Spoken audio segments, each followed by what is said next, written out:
Hi, Amy. How are you? Well, thank you. How are you? I'm good. I'm so excited to have you on today.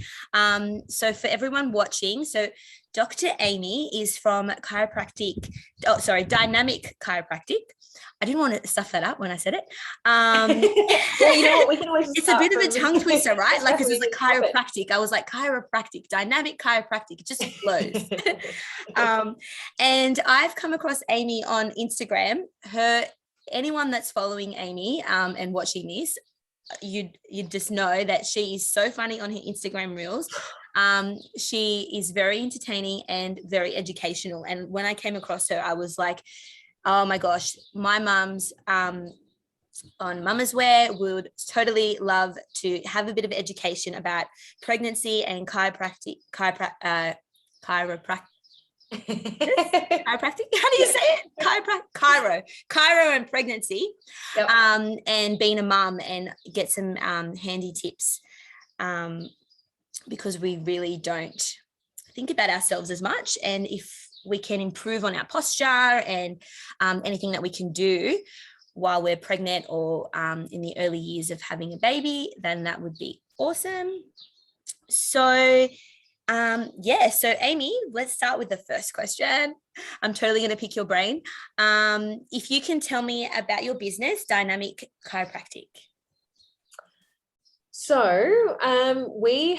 I've been in practice for quite some time now, and actually during the very start of COVID, there was basically this opportunity for me to take up some of the space in my dad's workplace. So he's actually an accountant, so we're very unique setup, but that does come from us being so family orientated. So it's just, yeah, so once I had my daughter, things had kind of changed, and I thought, look, how things are done typically in a working environment isn't necessarily going to work for what I want to do. And so then I went out on my own and opened up my own clinic here. So we're based in Hurstville. I'm not too far from Westfield at all.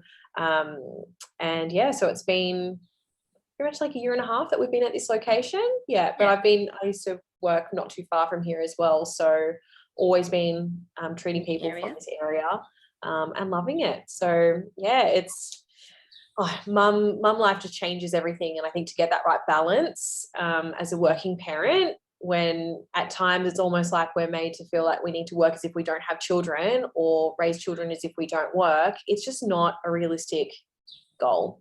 So we need to kind of change that mold. And I was like, how are we going to change this mold? It's like, I need to be the boss, and I need to do things the way that's going to work with us. So it's great because I tell family, and typically as mums, as we were talking a bit before, we kind of don't prioritize ourselves once we're parents. And sometimes we feel a little bit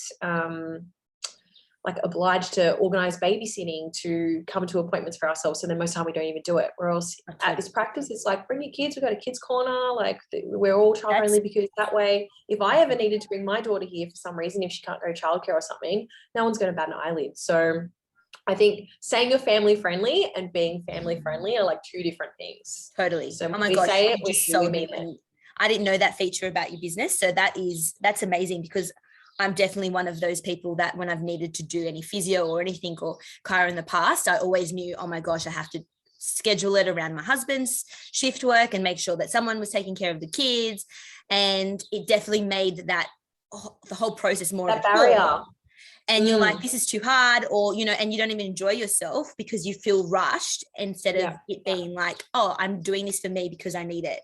And in this way, if the kids get comfortable seeing you in this environment, if anything was to happen to them, if they had a fall at school or something like that, that way they can come in and they're already familiar with this area, like with this setting. So I think especially for children, when it's a lot if something had happened to them. That way it's one less thing, and it's not like that, we're very anti-white coat syndrome here. Like, we've got natural lighting in here, and it's just a very different way compared to the stereotypical clinical environment. So I think even that in itself has been a really nice way to break it up and get that variety. You feel comfortable as well. Yeah, I love that. 100%. Comfort's key. So pregnancy in chiro. So when is the right time for pregnant mums to start? And what are the benefits of doing chiro when they're pregnant? That's a really good question. And that is definitely something that I get asked quite a lot. And the shortest answer to that is basically as soon as you're comfortable. So it doesn't matter what stage you are in your pregnancy from our end, because we're always going to tailor treatment to suit that person and what stage they're in. So we get people, I mean, I don't even just see pregnant people, but we do get people that are planning pregnancy, and then we see them all the way from first trimester all the way to the very end. I find sometimes we still have this idea about this whole like 12-week like safe zone side of things. That's not really, I think it's still a societal thing, but I don't think it should be like that, because even, you know, when people talk about announcing their pregnancies and things like that, for me personally, it's like, well, it would be much harder for me to tell someone that I was no longer pregnant but was pregnant. I'd say, look, just from day dot, yep, pregnant, and then we just keep going, rather than feeling like you can't say anything for a long period of time and then not know. So I always say, just, yep, everything is, you know, cruisy here. We just work within what you're comfortable with. And when it comes to safety, there's never anything that we would offer someone if we didn't think it was going to be safe for them or appropriate for them. So it's always within their means. So like I said, I do see a range of people. And, you know, we see men, we see kids, we see elderly people, but I find pregnancy is something that there's still not enough education about. Only in the last few years we've had a bit more knowledge out there, but for a lot of people, they still don't even know chiropractic is an option. You know, you can't even take, and you know, you can't even take Nurofen when you're pregnant. And I feel like that dialogue is very orientated about all the no's. We can't do this and we can't eat that, and don't do this and don't do that, rather than educating people on what they can do and empowering them and educating them so that they can find what works for them. So that they can get some relief. Otherwise you're sort of struggling on your own, going, I can't do anything, so I just got to sit here and just grin and bear it. People try and normalize it. You know, it's this whole idea of like, oh, but you know, when I was pregnant, my baby was heaps bigger and I had this really traumatic birth or whatever it is, and almost like it is a badge of honor. But I think when it comes to having those productive and healthy conversations, we need to shift that mentality and get people aware of what their options are, because, you know, pregnancy isn't like an illness that you have. It's not like we're treating you as if, you know, something's wrong with you. We know what, you know, your body is designed to make these amazing changes and morph throughout that period of time. So we need to approach how, you know, we manage that, because some of it's biomechanical, right? So there's a good chance that manual therapy or, you know, gentle treatment is going to be of benefit to you. And pain, it's common in pregnancy, but it doesn't have to be something that's normalized and something you need to accept. There is going to be a realm of stuff that you can, you know, improve, and you don't have to feel, you know, crappy the whole time. And that's not just being pregnant. That's just, you know, a lack of information to let people know that they have those options. Like, you've got nothing to lose. And I think with anything, it's almost like if you're at a buffet, you'll just pick and choose what you put on your plate. It's the same with advice. It's the same with what treatments that you want to do. You know, you just pick and choose what you want on that plate. But I would be really upset if I went to a buffet and there wasn't a dessert bar. You know, even though you might not feel like dessert that day, you still want those. It's got to be there. It's got to be. Yeah, totally. I've got a sweet tooth all the way. Yes, I love my food, so that's the analogy that I use. But yeah, like, I think similarly to healthcare, give people all those options, let them know what's available to them, and then they'll pick what works for them, and or at least try it to see if it does give 100%. Them. And I think that is hard with our profession in general, because the definition of chiropractic is going to be so different even amongst chiropractors, and that's what's hard. If you see a podiatrist, you know, okay, no matter who I see, they've got to do with feet. Whereas chiropractic, there's just so many different techniques and philosophies and areas that they see, or demographics, so it makes it really hard for people in general to know who to go to for what. So that's what I'm trying to do, is just to fill in that gap a little bit so that more people can be educated and be empowered to make whatever choice is best for them. So do a lot of chiros do pregnancy, or is it sort of like depending on if they decide to specialize on that demographic? Yeah, it's definitely not as big as, say, like sports chiropractic. Okay. For example. I think sports chiropractic has become one of the larger things, because in theory we actually do overlap with physiotherapy a bit in certain ways. So I think that can be a little bit challenging. Don't know where my screen just went. Oh, I can still see. You can still see me. Okay, there we go. I don't know why I moved my mouse so that I wouldn't have any of these tech issues, but anyway. All right, technology. Yeah, so fun. because we're in Sydney, it's a university environment. There is a lot of push to be as evidence-based as possible, which naturally means when it comes to that sports medicine side of things, that's when you're always going to have a bit more info. So the newer graduates, it's almost like their, sports chiropractic is almost going to be one of the main things that they do. And it's interesting, like I, did a lot of sports chiropractic. I still do, but I find that the pregnancy side of things, some people aren't comfortable. Typically, not to be sexist, but even today, I had a patient say to me that they used to see a male practitioner and they were like, "Nah, don't do anything pregnancy related." So everyone's a little bit different, and I mean, the easy thing is when people are in here, they know they can be 100% real with me. That's fine. If they have a day where they feel like they have a heavy vagina, they can tell me that, and I'm not going to bat an eyelid. Yeah, I love that. Breastfeeding issues, whatever it is, like it doesn't matter. Like it's a safe space here. And so you're a mum, so they're going to relate to you and trust you and just feel more comfortable in general to share how they're feeling, and they'll know that you get it. You'll be like, yep, that happened to me too. Don't stress. Or so it's a more personalized experience, not just clinical, which is so I think initially, like for me, I have a love of learning, so I dabbled in like clinical neuroscience, and I did some stuff there, and I see kids and I see some sports. So that's originally how the name Dynamic Chiropractic came up in the first place. It was like, well, everyone's so different, and we like to kind of see a variety, but yes, like not everyone will see kids, not everyone will see pregnant people, and it just really depends on that person, which is why I kind of try to put more on social media, because there's just not enough education. And I think on something like Instagram, for example, where it's a very visually, it's a visual platform, how are you going to make healthcare appealing? Oh, you totally do that, and you make like it. I'm not going to have pictures of backs and no one wants to see anything all the time. It's very diagram dry. And you've got to show it in a way that they'll understand and get their attention. Yeah, so education is a big thing for me.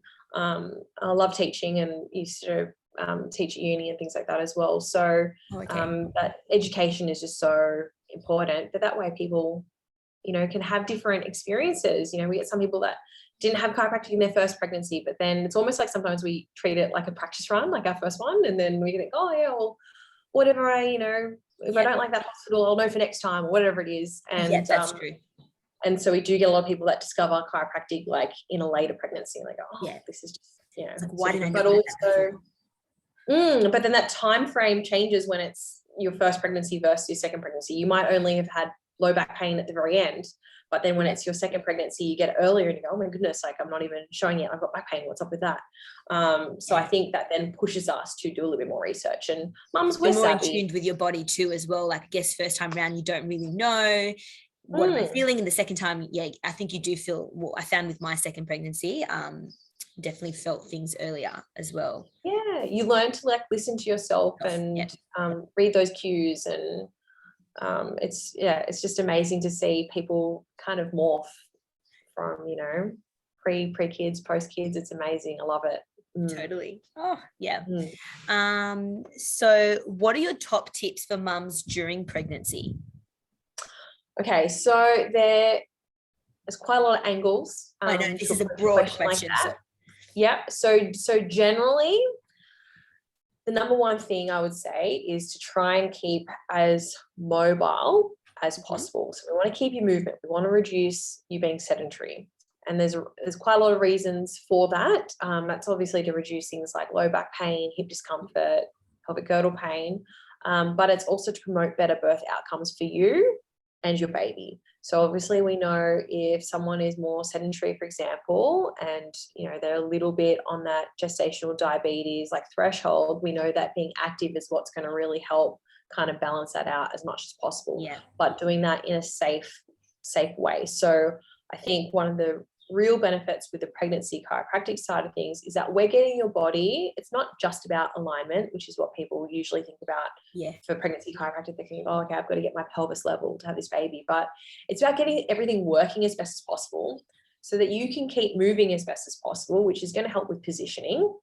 And then that's going to help with your birthing outcomes. So it's not ever that we turn babies or anything like that. It's like we keep you active so that you can do more than what you would have been able to do, which is going to make realistically your body able to let you, you know, have a baby come down and engage nicely, or let you have movement in your back so that you can, you know, birth babies. So there's a few different ways to look at it, but the main one is just keeping mobile and / active as long as we possibly can, because only 3 in 10 women are meeting the recommended activity levels during pregnancy. Yeah, only 3. I feel like a lot of people go, I'm pregnant, I can't do anything. I used to go to the gym, no, I can't go anymore. But there's that conception where actually, no, if you've been doing that before pregnancy, you can continue to do that. Like you can even continue to do weights. If you used to do weights, and that's what your body, and then as time progresses, you would just modify what's safe. So you would reduce jumping by a certain point. I think I was playing Oz tag probably a bit too long than what I should be admitting, but I was playing Oz tag even up until my second trimester, which I think some pelvic floor physios would be like, no, but at the time I didn't know any better, and that's what I did. But and that's also why recently I've almost finished up with my aquanatal side of things. So that's pregnancy safe exercise in the water, which reduces a few things like that joint impact that you're going to get if you were, say, running. You can do a lot more, and it's a bit more gentle on you know, abdominal separation or pelvic girdle pain if you're in the water versus if you're on land. So something like that, for example, is something to really consider during pregnancy, because it's going to keep you active and mobile, and that means you're going to be feeling good, and then that's normally going to set you up. So things like that would be a main tip, and also that postural awareness, because that will impact the amount of space. I try to correct myself. Yeah, I'm like that as well, because that postural awareness, it is what is going to give you as much space to work with. So if we're slouch like this all the time, but we've got a bump, it's going to reduce how much space we have compared to if we had good posture. But good posture isn't something that we just have to keep all the time. Our spines are not designed to just be in a particular way the whole time. We actually need movement. So, you know, making sure you're not sitting, doing anything for a long period of time, not standing on your feet for a long period of time, or not sitting down, having a Netflix binge in a recliner for too long, like all those little things. I would say, especially towards the end when we're trying to promote good positioning for birth, just keep forward and be aware of that postural side of things. So they're the main things for pregnancy. But I think also the main tip is get educated. Knowledge is power. Get all those options on that buffet, so then you can pick what you want on your plate on the day. I love that. So good. So maybe what are some tips for mums during labor? So we hype up labor, because it's a big thing. That's what everyone talks about. Everyone's so anxious about it. Yeah, but on the grand scheme of things, it's a once event for that child, and it's done typically max 3 days, right? If it was a really long drawn out labor, it's like a 3-day experience. And then mum life is like the rest of our life. That's so true. That's the thing. Everything's about the labor, and then once the baby's born, it's like, what do I do now? And even in the hospital setting, they're like, 6-week check, okay, get out now, we won't hear from you, we don't need another child. So I would say, even with the pregnancy plus labor, it's all about getting prepared, getting that education there, but then also setting up that support, because I think that postpartum side of things, like, we need to do a little bit more focusing on that. But for the labor side of things, I would definitely, in preparation to that, would say consider having a birth class, and learning and working on things like your deep breathing technique, learning how to make sure that you're relaxing your face, because if you're holding a lot of tension in your jaw, then there's a good chance that you're going to be holding a lot of tension in your pelvic floor. So all of those things you can't cram like it's like a last minute exam.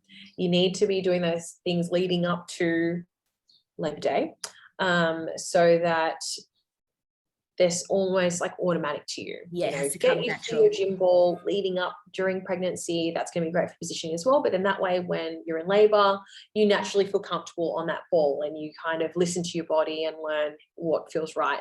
Don't be scared to, you know, you don't need to make any hard and fast rules about how you feel about things like epidurals or, you know, positions or anything like that, because you won't know until the day. So don't get too rigid with your plan on what you want. Like, know what your preferences are. Make sure your partner, your birth support person is on the same page as you, and just make sure that your birthing team, if it's your midwife, your obstetrician, they're really aware of what you would like, preferably. And if that's something even like, okay, I want to be a bit more active, I don't necessarily want to be on the bed the whole time.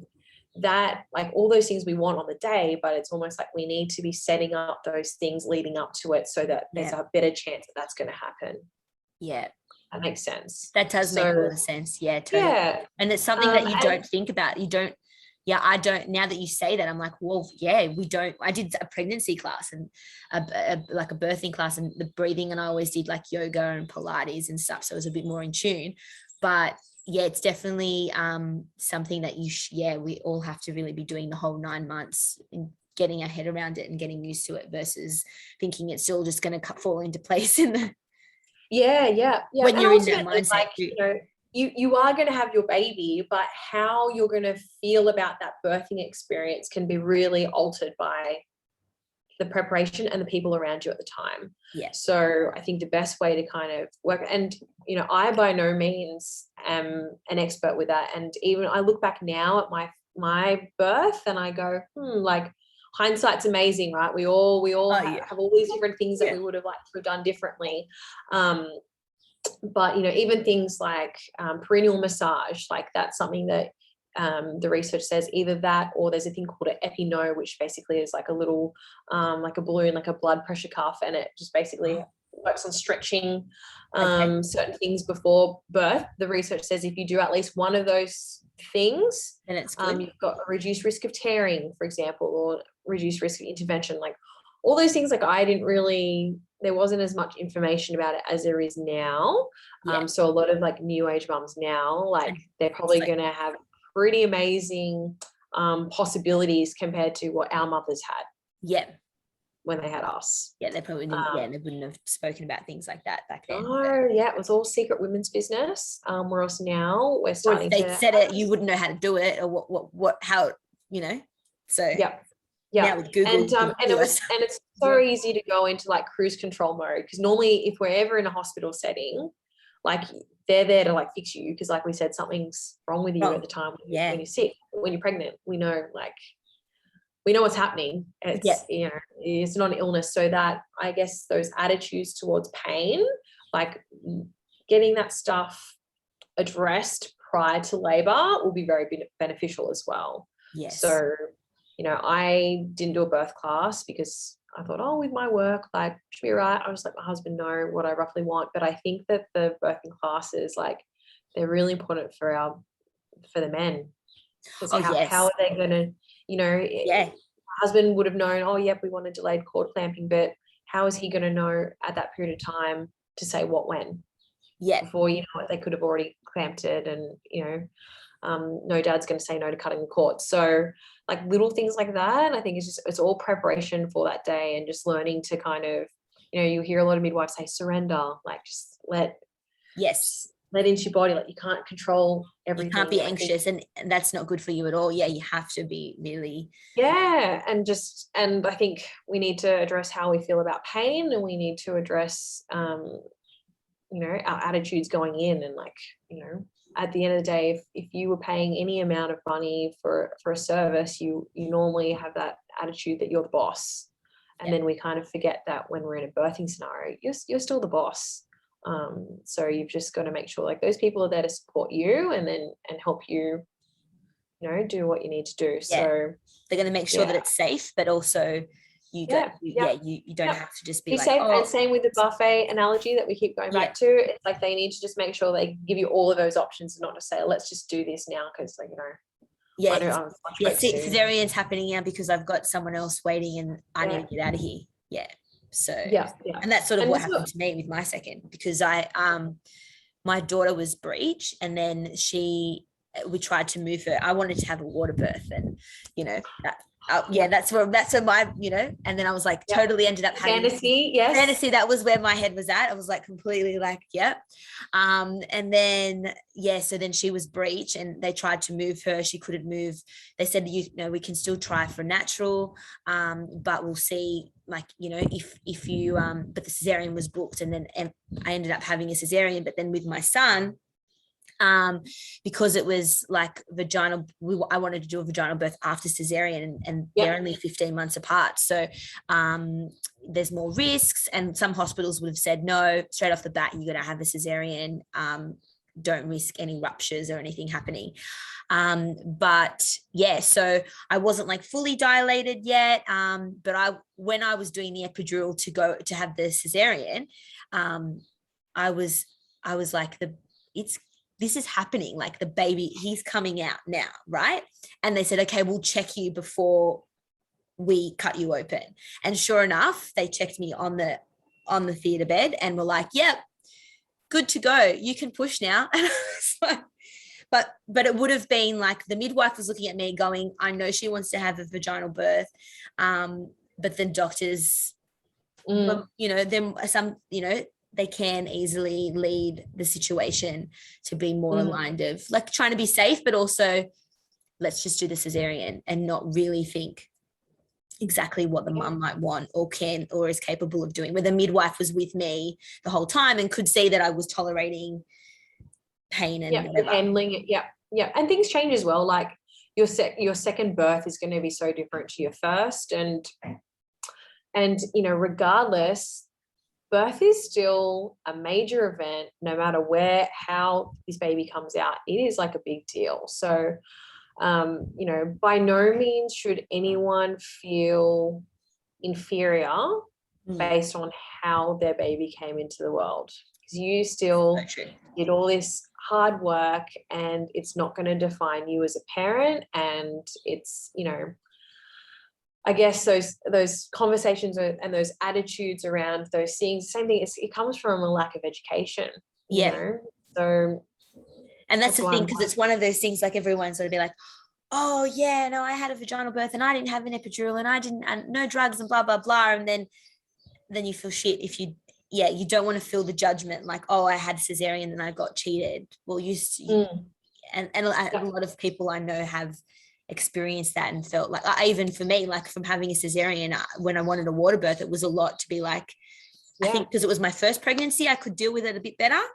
But if it was so I knew that I was potentially going to have a second and maybe get that chance.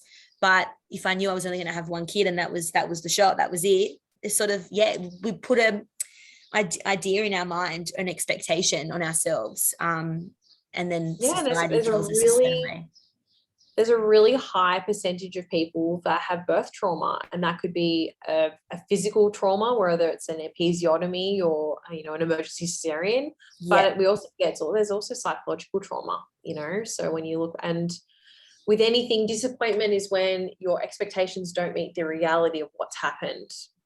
So if we can manage what those expectations are and have our grounds covered, then in theory there is going to be a reduction of that birth trauma that comes from like that stuff we can avoid. There's some things we can avoid for sure. Yes. Totally. Education is going to be key. So then what are your tips once Bubs is born, like if mums are breastfeeding or after cesarean? So I would say, when it comes to your babies being born, it is always worthwhile getting them checked. And, like we said, no matter how you birth baby, it is full on, right? They're either going to come out of your vagina, and there's going to be a lot of like force that's going to happen to their head and their neck, and their body, their shoulders. We talk about people that get their shoulders caught. You have like, even cesarean bubbies when they've been breached for a while, and all the more reason to get their hips checked, because there is an increased risk of what we call hip dysplasia, like clicky hips. That comes with that. So it's always worthwhile. For me, I'm always telling patients, get your little ones checked, because they don't need that much to then, you know, go a long way. And so if we've got kids that have torticollis, so they're basically stuck in a particular position in their neck, that's going to impact their head shape, especially now that we've had the, you know, back to sleep campaign to reduce SIDS, sudden infant death syndrome. That has meant that there has been a lot of flattening that's happening in that back of the head, because we're not really doing side sleeping as much now with our little ones. So if we have like a torticollis or even just a preference, that can impact things like feeding. They're not going to like a particular side. That can affect their latch. They could even just be a little bit uncomfortable in their upper back, which then means when they're trying to feed, it could be irritating that. So there's lots of different things that it's always worth just getting them checked early on, because, you know, the pressure that we would use to check a baby is no more than like if I was to poke my eye, like that's the most pressure I'd be putting on a baby. So it's nothing to be scared about or anything like that. And it will just look like, baby massage. So sometimes you have parents that kind of think, oh, like that was it. Like I could have done that. Did you even do anything? Is this like a sham treatment? It was so light. It's like that's what you want. You do. Yeah, I didn't want to bash your baby. Hearing about it if it wasn't light. So and little things like I think just getting that support as well, because we will check things like tongue tie and their latch, and what the top of their mouth and their palate is also going to be the base of part of their skull. So we will be checking the different movements in through there, which can impact latch, and also supporting mums. And regardless of if you're breastfeeding or even bottle feeding, all those ergonomics are going to be very forward flex, which is why we're going to get really tight through our necks and our shoulders, because we're holding them for a long time, especially when you're establishing breastfeeding, for example, and you're, you know, really concentrating on the latch. We tend to just kind of focus on everything up here, and then we go, oh wait, I've got to like drop my shit. 100%. So there's lots of things that we check that way, but the main thing, like the big ticket items, would be checking the hips, because clicky hips can happen even up until 2 years of life. So it's something that they might check you initially at hospital. If you've got a family history, or, you know, mum's had clicky hips or something, they might then do a few more scans. But generally after 6 weeks, if you haven't heard anything, you kind of almost forget about it. I agree. Similar to your like immunization schedule would be similar to when the timing if you get the hips checked as well, because, you know, anything can really happen. But the main thing is with head shape, we know that the first 6 weeks is really crucial to head shape. It's going to be so much easier if we work on something in those early weeks. Then we've cooked it for months, and then we have babies that are, you know, 6 months in, and they're like, oh, I don't know if we should get them a helmet or not. If we, you know, and it's also that education. So then we would be able to give you the tools to get a bit more comfortable with tummy time, for example, because that's going to prime a lot of the next milestones for Bubby as well. So, you know, we tend to sometimes get kids that come in. We can't really, we're restricted with what we can say we help with. We can't say we help reflux. We can't say we help colic. Do we help babies that are having, you know, that are a bit gassy, that are a bit unsettled, that they, you know, are spewing up a lot? Yes, but we can't officially say. Not a cure or a treatment to. And with anything for me, I would hate to make a promise that I can't keep. So everyone's got a little piece of the puzzle, and I'll say, hey, this is my piece that I can contribute. Like, let's see how we go from there, and let's, you know, it'll improve it. And but they might still need medication. Like, 100%. It's not. No, that's a good point. And you got, for me, I think, well, you've got nothing to lose. So why not? I think it's good. I think it's something I so should have done with my kids, especially with my daughter, because they did check the hips initially, and it was all good and stuff like that. But then it's not something that we, you know, can, like, once you got the all clear, it's not something that we went back and checked to make sure that, you know, everything was fine. And sometimes it's like you're not checking unless there is an issue, but we should just sort of be more conscious to not wait for something to happen. Just do a proper check and make sure it's all good first.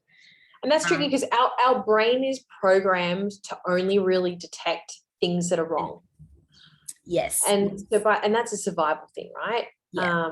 But by the time we do have that in play, it's the damage could be done already. A little bit, yeah, it's already a little bit established. So, and that's when it's hard because we're so programmed to be orientated with those things that it's almost like as soon as you actually get better, you forget. Like same with stretching, right? You hurt yourself and you go, oh, I'm going to like start stretching all the time and I'm going to, you know, make all these promises. I'm going to send a peace offering. I'm going to, you know, and the moment that injury gets better, do we keep up? No, we don't. And that's just because our brain's like, okay, what's the next project? What's the next thing? You know, and we are just so programmed to forget that. And that's a neurological thing. So it's not just a thing that we choose for ourselves. So that's why it's a little bit hard, because sometimes when you see some chiropractors, we're a bit more about preventative measures, which we know are actually going to be more cost effective, or else a lot of the current models are still very pain orientated, which sometimes can end up being much more expensive.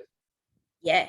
Well, a lot of the time, I think my family and friends, we've only go to a chiropractor because, oh, there's a gym injury, or there's this injury, or there's something happened, and then you go, instead of it being something that we're constantly checking our alignment and making sure that, you know, not until that pain just comes.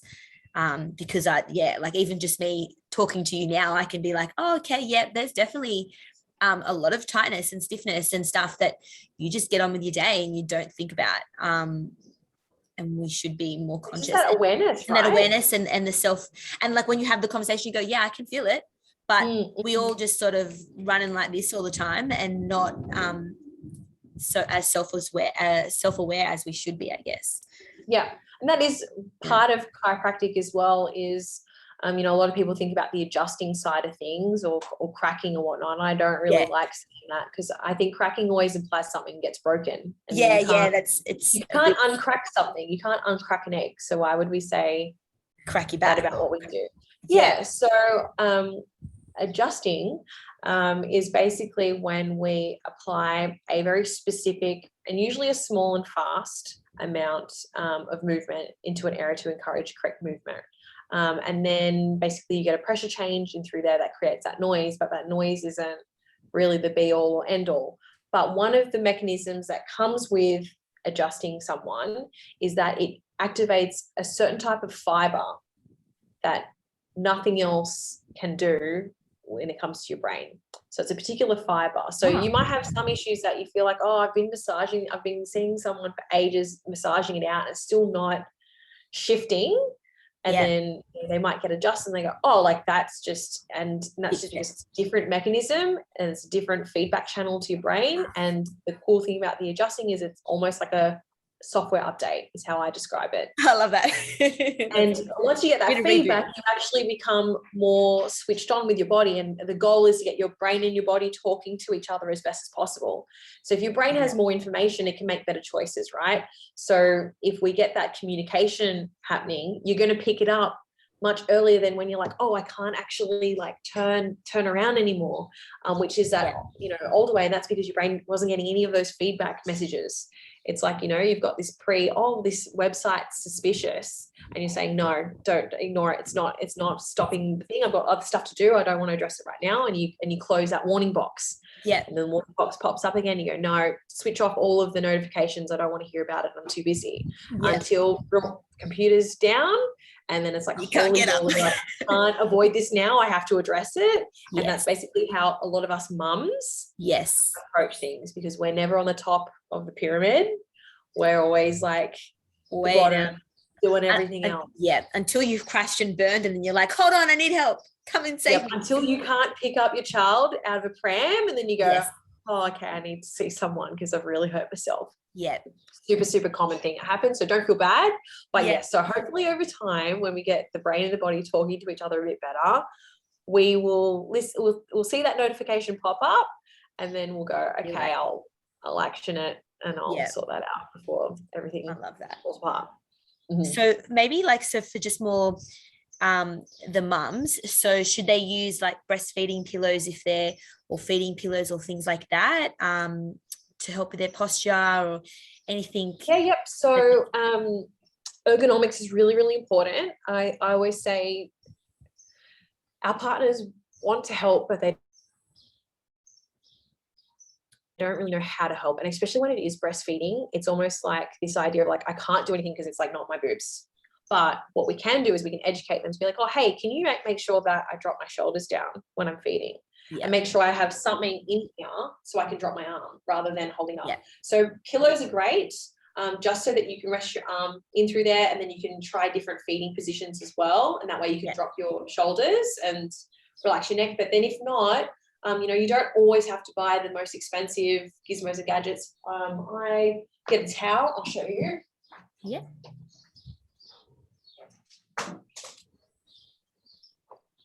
So some easy things that you could be doing potentially. I think I've got an old video somewhere that I've got to dig up. But even if you're rolling up a towel and you're getting a bit more density, and you're kind of just decide if you're putting it next to you. Yeah. And then that way, when you do have even just a basic pillow, your arm's going to be dropping in and you can feed, right? So there's always a way to make things a little bit better. Similarly, just make sure that you've got some like low back support as well, because sometimes we're hunched over all the time. And little things, make sure that we're bringing baby to us rather than us to baby. Little things like that are good. And then if you're bottle feeding, we tend with breastfeeding to remember to switch up sides, because we're obviously clearing each boob, but then when we bottle feed we tend to have just a favorite side all the time. And my suggestion for that is to make sure that you're alternating. And that way there's a few neurological responses that will benefit from that as well, because as they're looking up at you in one particular way, that's going to activate a certain part of their brain. So then it makes sense when we do this, we're going to even it up and do the other side. Yes. The only time you'd have a few things where you purposely would favor one side is maybe if you had a head shape issue and a bit of a neck favoring, and you're trying to encourage them to, maybe sleep a little bit more on, with their head turned on one side that they're not normally preferring. So a few general tips there. But it's, parent life, I'll say, it's not just mums, but, when we're feeding, when we're changing, when we're washing, when we're cooking, we're driving, we're pushing a pram, it's all forward-based stuff. And it's funny, we talk about tummy time for kids and how important that is to work on their back muscles and their neck. And then once we start walking, we kind of forget about those things. But kids still really benefit, and adults, we still benefit from using our back muscles. But we often forget about it because we can't see them, right? Think about gym junkies at the gym, they're always doing like all this front stuff, because that's what the mirror is looking at, right? And we always often forget to work on that back as well. But we need those muscles to help us fend against gravity. So that's also something to be aware of. And the cool thing is with the adjusting, getting that feedback up there, you're going to get a bit more awareness to actually and get more movement so that you're not locked in that position. Because sometimes people are really just jammed up. It's actually a bit uncomfortable for them to straighten up. And that tells me, okay, there's probably something we need to work with there so that they get more range so they can do it later. Yes. And so is it something like, so we should be all stretching on a regular basis as well? Yeah. So I kind of describe things as like a bit of like a seesaw. So you've got a balance between strength and mobility. So either extreme is no good. If you've got a really strong, bulky bodybuilder that's, all muscles and super strong, but then he can't actually turn and scratch his own back, no flexibility, he doesn't have movement, that's pretty pointless. Or if you've got someone that's, a really elite, like a dancer or a gymnast or something, they need to be really flexible, but then if they don't have that stability, they're going to have other issues. So as we age, we naturally stiffen up, which means that stability becomes enforced because we tighten. So mobility is normally what we mostly need to work on to age well and to also manage a lot of the issues that we have day to day. So good. My mind is getting blown like every time you speak. Like I'm always like, stop rambling, like make sure that I'm not. No, it's I love it. It's great. Getting that right ratio, it's never that someone can't understand this. It's just that you've got to take the time to explain it in a way that makes sense to them, which I find is also why I do like chiropractic, because we do get more of a one-on-one, like a bit of a connection and a relationship with that patient, rather than like, you know, here's your script, I'll never see you again, or I'll take an image of you and I won't know you from a bar of soap, or like what's happened to you, or if you got any better. So that's naturally one of the reasons why I got drawn to this, because we do get to have a little bit more of that connection as well. So it is a bit lazy if someone's not going to explain why you need to do diagnosis or justify what they're doing. It's not because they can't understand, it's just because they're not bothered enough to, you know, take the time and make it relatable. And that's the thing, when someone just says, oh, do the stretches and do this, and you just go, well, yeah, I'll try and fit it in. But if you've got that relationship and you're educated enough to know, okay, this is what I need to do because it's going to make me feel better, then you're more likely to go spend the time and do it. And then once you do it, you realize, okay, it does work, and you'll stick at it, versus the extra 2 minutes that you take. The extra 2 minutes you take to explain something to someone, you're going to get that time back, because they're going to be on the same page as you, and they're going to understand why you're making those recommendations. Exactly. Because I'm sure you hate it as you know, if your client comes in and you say, did you do this? Did you work on that or whatever? And then they're like, no, I didn't. And you're like, come on, we're a team. Not really. Because I always say I'm human as well, right? So I would never want anyone to feel like, oh, they're a bit naughty, they haven't done it. So, I say, look, and that's the thing, I always feel that guilt. I'm like, oh, damn, I don't want to go into that appointment and then tell them that I didn't do it. Or do I lie and say that I did it? Yeah, because if you lie, it's worse, right? Because if you lie, and you'll know that, because you feel that, you know. Yeah, because if you lie and they check you, it's then diagnostically you go, oh, like, are they not responding to treatment because they're doing everything that I've said and it's just not adding up? And that's when you go, oh. So honesty always got to keep it. As long as we can explain what's happening, it's totally fine. It's things that you can't explain that you go, okay, we need to do further investigations. So when it comes to exercise, like, we're all creatures of habit. You know, I have been given rehab by my pelvic floor physio, and I've got to see her after this, and I'm just going to say, look, do it. You know, did it for a little bit, but you and I both know, obviously, I'm not making the progress that we would have both liked. And that's okay, you know, and that's also comes down to when you recommend to see someone next. Yeah. So that's all just a piece of the puzzle as well. So that, you know, I tell people, like, never feel bad. I was like, I don't have the best posture. I don't always stretch every day. I don't always remember to take my supplements or my medication every day. Like, we're all human. We're all human. Totally fine. There's no, and you're here now. That's all that matters. You're here now. Yeah. Yeah. You've made that step, and that's the bit. Yeah. And I think that's good, because then that will, a lot of people will just put that wall up again and think, oh, I'm just not going to do it. It's too hard. Whereas if it's like how you're explaining it, people are more likely to get on board and trust. Yeah, and mastering the timing, you know, like, you could have the best rehab plan for someone, but if you give it to them too early, or you haven't actually addressed the issue, when they start that rehab, they're not going to like it. It's going to hurt. It's going to be uncomfortable, and they're going to associate that pain with the exercise. Yes. Not with the fact that they weren't ready to do that yet. Yes.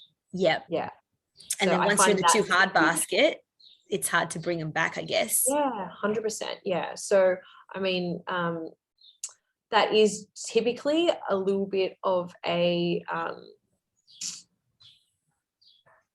downfall, if I was to generalize, was sometimes when, you know, because there's what we call active care and passive care. And active care is you doing something and looking after, so you doing stretching at home and you doing some rehab and stuff like that. So you doing active care.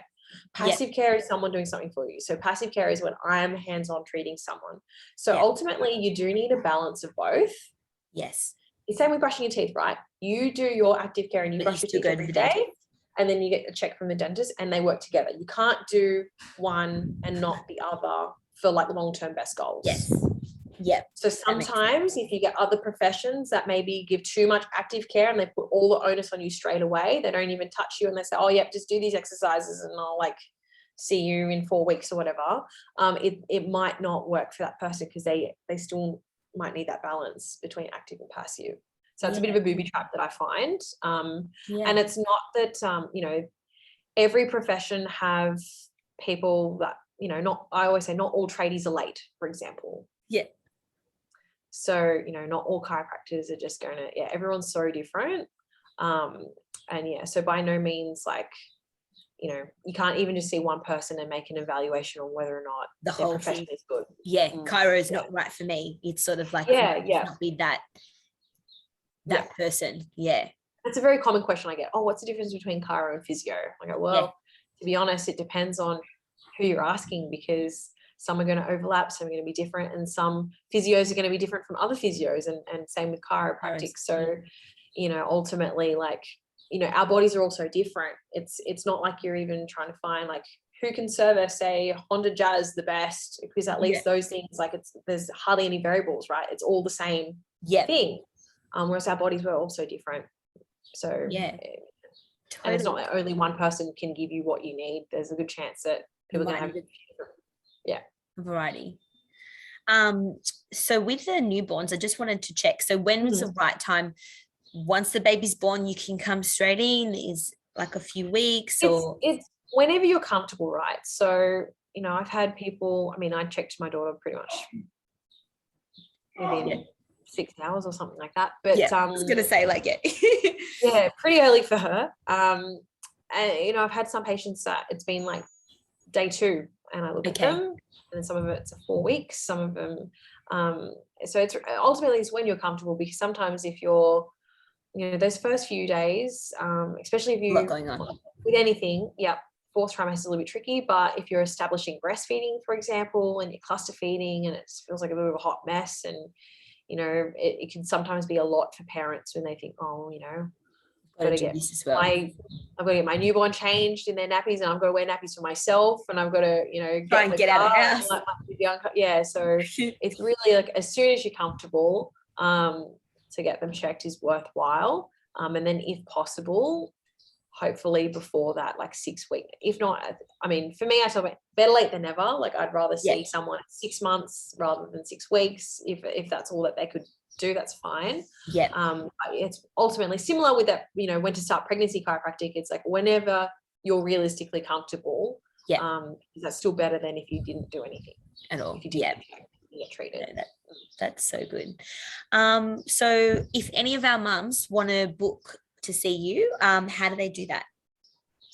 Okay, so you can book online with our website, which is just www.dramynorman.com.au, or through Instagram. If you just if you click the link, there'll be a few different options, and then you can either call or email. We pretty much accept any form of communication except for fax and carrier pigeon. So everything else, you can pretty much find us somehow. We'll make it work. But yeah, I hope that clears. I hope I've explained a few of those things, and hopefully, you know, you guys have gotten something out of our talk today. I think it's been great. Like, I've learned so much. So I'm sure that there's a lot of people watching that would be like, yep, I totally wish I did that, or I can do that now for the next pregnancy, or just get on it now, like with the kids. Like, I need to book you in. I need a booking. I think like my kids, one's 6, one's 5, but you know what? It's never too late, right? They probably should just 100%. And even with that, like each age group has different things that come up, you know. Is it learning how to wear a backpack, like when they're starting school and going into that structured routine of then sitting down in a classroom environment? That could be a lot of change for a kid. And also you just think about, if I thought about like all the kids that are doing cartwheels and on trampolines and landing on their heads awkwardly, like I'd be pretty sore. Just over there. 100%. So I mean, each age group, and you know, we were so shocked about you know, only 3 in 10 pregnant people getting enough exercise for teenagers. So from 13 to 17, it's only 2% are active enough. 2%, not even 2 in 10, 2%. So you know, that's a lot of that. That's it's a lot of So everyone, there's always going to be different variables. And there's very rarely, I say, unless there's trauma and you've had a really clear, you know, cause and reaction, most of the time it's not just a singular event that's created your issues. It's an accumulation of over time. Lots of factors. Yeah, you've overcompensated Yeah, one part of your body because something was lacking or whatever, and then you're crashing and burning. Yeah. And it's interesting with kids because I do find that they're almost like this, they're old enough to talk, but they're not necessarily aware to inform you of those subtle things. Yeah. So kids get overlooked a lot because a lot of people think, oh, they don't work. Why would they need to see someone? They don't, do what we do. And it's like, yeah, but if I did half the stuff they did, I'd be pretty puffed out too. So it's so true. And all you think, oh, it's okay, it's just growing pains, or you'll be all right. And maybe when they're trying to communicate it, we need to be more, explain to me what's going on, and just to get checked instead of just sort of, it's all sweet, don't stress. Yeah. Better safe than sorry, like it's, and that's the thing with parents, like if you have a gut feeling about anything, like you always have to go with that. I think they had to do some retraining. I can't remember where it was, but basically there was medical staff that weren't necessarily taking on board what new mothers were saying to them about their babies. And inevitably they missed a few. I think it was like some meningitis cases. Because initially, like, oh no, it's just like a stress. It's just like a stress head mom. You're just first time mom. Like, don't worry about it, it's fine. Yeah, go. And then they'll missing these things. So if you feel like there's something in your gut, like always just follow, because you have nothing to lose. Raise the alarm. When it comes to your baby, if you're ever not sure about something, or even especially during pregnancy, if you ever get a weird feeling, or if you don't think, if you notice any change in your fetal movement, always go and get it checked. Yep. You've got nothing to lose. And no question's a stupid question, right? No, that's right. And if anyone makes you feel like it's a stupid question, they're not the right person to be asking for advice, right? 100%. Yeah. Exactly. So they're the really big take-home messages, because we still have, we're definitely getting better. We're definitely more woke compared to before, but there's still a lot of we can always do things better, and you can't stay static, and I think it also comes from that love of learning. It's like, well, even though you've got a really good way of doing something, you can always change and adapt and get better stuff. Is there other stuff? So it's just really about listening to your body, finding what works best for you, and our goal obviously is to help you do that. Thank you so much, Amy. Like, seriously, that's all right. It's so good. And thank you so much for your time. And I wanted to also just offer your clients, so because I've designed the duffel all-in-one nappy bag. So you're gonna have to spend some time, talk me through that at some point too. Yes, I can totally you can pick my brain about that one day. But and so if any of your clients are in need of a family bag, or to buy a baby shower gift, it's as good as for like the hospital bag as well, and the travel bag. So I'm giving your promo code is Dr. Amy 10. So if any of your clients or followers sign up to my Mummas Wear mailing list, then they can get 10% off at the checkout. So little thank you. Thank you. But it's great to be supporting local businesses, and I've obviously got a very big soft spot for mums in business, because we need more of that. Stick together, right? I love it. And the support is amazing. I found just it's a good little network that a lot of mums in business are sticking together. So I think it's great that we're keeping that up. And it's a face behind it, right? Like people forget, like that purchase, might not mean so much to a really big company, but for someone like that's, this is like moment of validation, like, hey, like this thing that I've done can help someone, and that helps put food on that person's family meal, and that's what gives them that nice little feeling when someone makes a purchase. Like it's so different. Transaction, ching ching, and then that's it. Like get the warehouse to fill that out. Yeah, that's right. Yeah, exactly. So this is paying for kids sporting stuff and food on the table. So it's totally support small and local is always one of the things I like to do. So 100%. But thank you so much, and I'm going to constantly I'm going to share this around, and I will continue to laugh at your Instagram reels to continue the education. So oh, thank you. Well, yeah, I was sorry. I have to apologize in advance for being a little bit slow off the mark initially. The cup of tea hadn't really kicked in until a period of time. But hopefully that just helps kind of put some fears to rest, and hopefully if it just gives someone that extra nudge to, book go you and do in more research. Perfect. I think so. I think it's been great. Awesome. Thank you so much, Amy. Okay, bye. Bye.